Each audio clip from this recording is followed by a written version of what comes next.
Hai, ketemu lagi sama aku Mat pagi. Hari ini masih tanggal 5 Maret.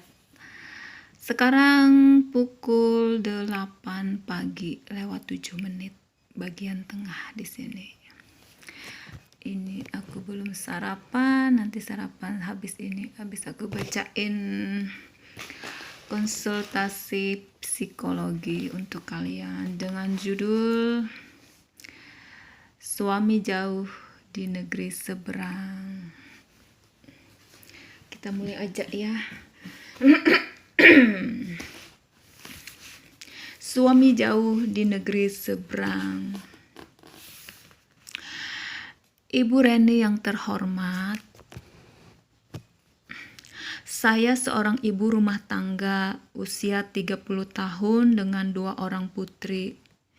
Saya mempunyai masalah yang berawal dari keberangkatan suami berusia 38 tahun, bekerja ke luar negeri sejak 4 tahun yang lalu.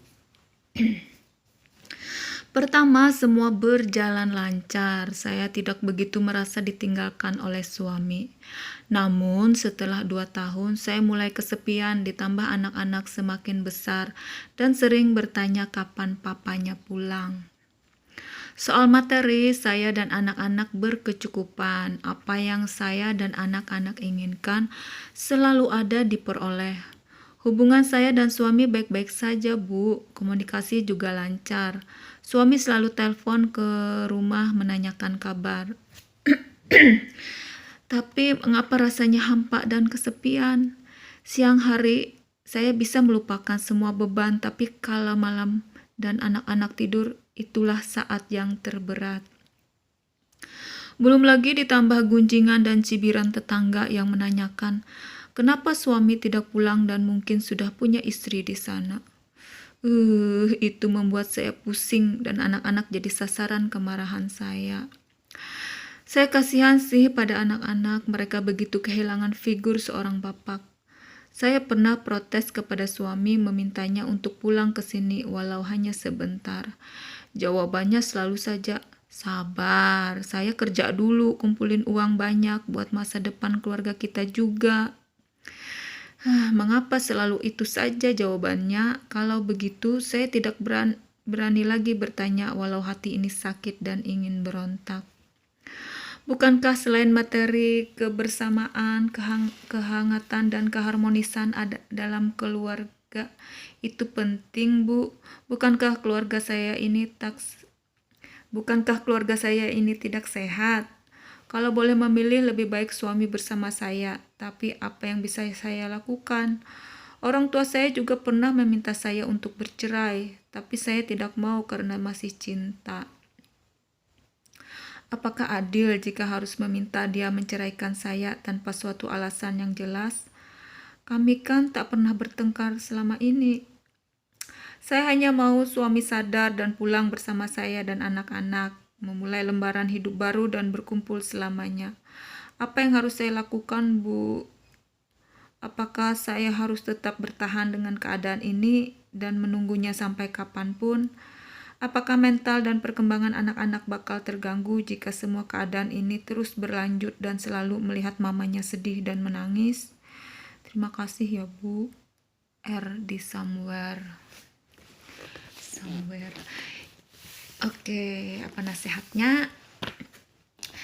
Ibu R yang terhormat. Menunggu adalah pekerjaan paling tidak menyenangkan di dunia ini. Dan makin parah lagi bila tidak ada kepastian sampai kapan kita harus menunggu. Jadi, saya paham benar betapa galaunya perasaan Anda.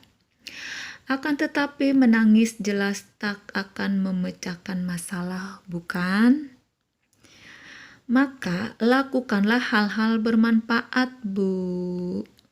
Agar anak-anak bukan hanya belajar sisi positif ayahnya yang gigih mencari uang ke seberang laut, tetapi juga bisa melihat bahwa ibunya mampu berdiri tegak menjaga agar anak-anak tetap merasa aman walau hanya bersama ibunya. Karena Anda tegar, tidak cengeng, dan paham benar untuk apa perpisahan ini harus terjadi. Untuk gosip dan cibiran tetangga sebenarnya paling mudah menanggulanginya, yaitu abaikan saja. Gitu saja kok repot. Selama Anda punya keyakinan bahwa suami melakukan perbuatan yang baik dan benar, mereka boleh omong apa saja dan Anda tidak usah terpengaruh, bukan? Bila benar komunikasi dengan suami tetap terpelihara baik, teratur, dan tetap harmonis, cobalah dalam kesempatan bicara dengannya. Anda tidak cuma berbicara tentang kangen dan kapan pulang, tapi galilah lebih jauh apa yang dia rencanakan untuk hidupnya, perkawinannya, serta anak-anaknya. Sepadankah pengorbanannya untuk berada jauh dari keluarganya? Bila telah ada pembicaraan tentang rencana, Anda tentu boleh berkomentar dan menyatakan dukungan maupun ketidaksetujuan, bukan? Agar ikatan Anda berdua makin kokoh, paling baik bila tujuan dan harapan ini memang adalah hasil dari mimpi berdua, bukan hanya keinginan suami semata. Bagaimanapun, bila kita tahu tujuan perkawinan kita, maka tujuan ini dapat membuat kita tahu apa yang harus dilakukan dan mana pula yang harus ditinggalkan, agar tujuan itu dapat dicapai. Jadi berlama-lamalah mengobrol dengan suami, apa sih tujuan perkawinan kita? Ini bukanlah sebuah kesia-siaan atau membuang waktu, karena begitu tujuan ini jelas dan disepakati bersama, hidup akan lebih sederhana dijalani. Dengan menyadari tujuan perkawinan pula, masing-masing jadi tahu standar untuk mengevaluasi perilakunya. Apakah menyulitkan untuk sampai ke tujuan sehingga harus ditinggalkan, dan mana pula yang perlu dilakukan agar tujuan lebih cepat bisa dicapai.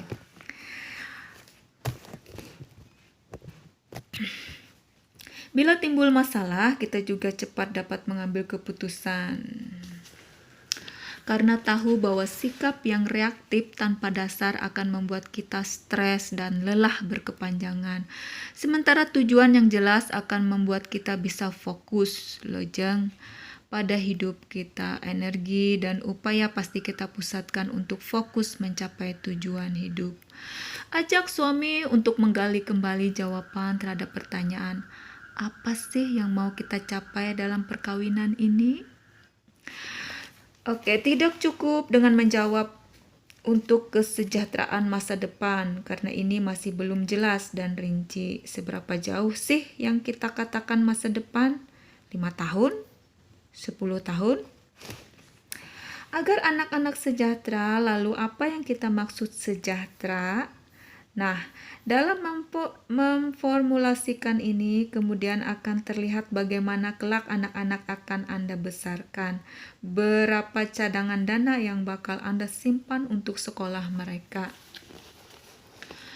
Misalnya masuk sekolah unggulan atau cukup SD Impres dekat rumah, tetapi kita pasang internet agar mereka bisa menjelajah dunia maya.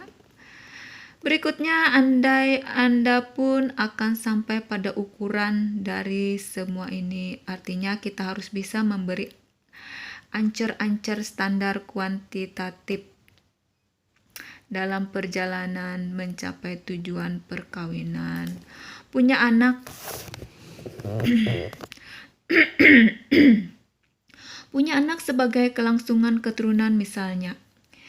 Berapa anak? 2 sudah cukup misalnya. Mereka harus sekolah tinggi. Setinggi apa? Minimal D3 atau malah S1. Rumah harus layak ditinggali. Apa wujudnya? Mengasihkan kan, Bu? Karena seperti kata pepatah, what you cannot measure, you cannot manage. Dengan memakai standar yang terukur ini akan timbul gairah atau passion yang memotivasi suami istri, juga anak-anak untuk terus mencoba mencapai tujuan dalam hidupnya yang telah disepakati bersama tadi. Selama kita tahu apa yang kita kejar dan apa pula indikator kemajuan dan pencapaiannya, maka energi pun akan kita fokuskan ke sini. Ke suami, mulailah dengan bicara tentang berapa banyak uang yang disimpan, untuk apa saja akan dipakai, dan apa cita-cita di benaknya. Mudah-mudahan ini akan menyadarkannya bahwa segala hal baik di dunia ini punya batasan waktu atau time bound, bahasa kerennya. Contoh Bu, ada suami mengatakan, saya mau baik pada istri saya, tapi sekarang mah belum. Dan sebelum sempat melaksanakannya, sang istri keburu meninggal. Dia tidak mengatakan hal baik, Bu. Sekali lagi tidak, karena tanpa satuan waktu judulnya adalah enggak janji. Yang dikatakan sang suami adalah buah bibir saja, not even niat baik, karena niat baik pun harus ada syarat utamanya, yaitu kapan mau diwujudkan. Tips dari saya untuk membangun harmoni perkawinan jarak jauh pada hubungan telepon yang Anda lakukan, selalu mulai dengan berita baik dan bukan keluhan. Lalu kemaslah kegalauan dan kekhawatiran tentang suami dengan kalimat-kalimat positif dan bukan menuduh atau menyalahkan. Mas mah enak, sibuk kerja, capek, terus pulang, tidur, enggak sempat kangen sama aku kan? Aku yang di rumah sudah anak nakal-nakal, kalau malam kesepian, enggak ada enak-enaknya. Tentu terdengar tidak nyaman karena meletakkan Anda pada posisi yang tidak enak dan yang enak ada pada posisi suami. Mengapa tidak katakan seperti ini? Kalau badan lelah, tidur bisa nyenyak ya Mas. Aku ini loh sering susah tidur, kangen sama Mas. Apalagi kalau anak-anak nakal, terus seperti hari ini. Coba Mas apalagi kalau anak-anak nakal terus seperti hari ini. Coba Mas ada ya. Maksudnya sama Bu, cepat pulang dong. Tetapi terdengarnya beda, bukan? Nah, dengan teknik bicara yang lebih baik seperti kita bahas di atas, mudah-mudahan suami bisa lebih terbuka menceritakan rencananya pada Anda. Kapan sebenarnya dia akan pulang? Paling tidak pulang untuk kemudian pergi lagi. Bila dengan satuan waktu yang dia canangkan, Anda pikir Anda tidak kuat lagi melanjutkan perkawinan ini, utarakan baik-baik. Biar bagaimanapun Anda juga berhak untuk merasa happy kan? Tapi jangan terlalu cepat membuat atau mengambil keputusan drastis untuk bercerai sebelum pembicaraan dari hati ke hati dengan suami tuntas ya Bu. Mudah-mudahan saja Tuhan menggerakkan hati suami untuk berkumpul bersama keluarga tahun ini. Ayo Bu, dicoba ya. Jangan biarkan diri Anda sedih berkepanjangan tanpa melakukan apa-apa. Salam sayang. Oke, semoga bermanfaat untuk teman-teman semua. Harinya cerah. God bless you. Selamat hari Sabtu. Bye-bye.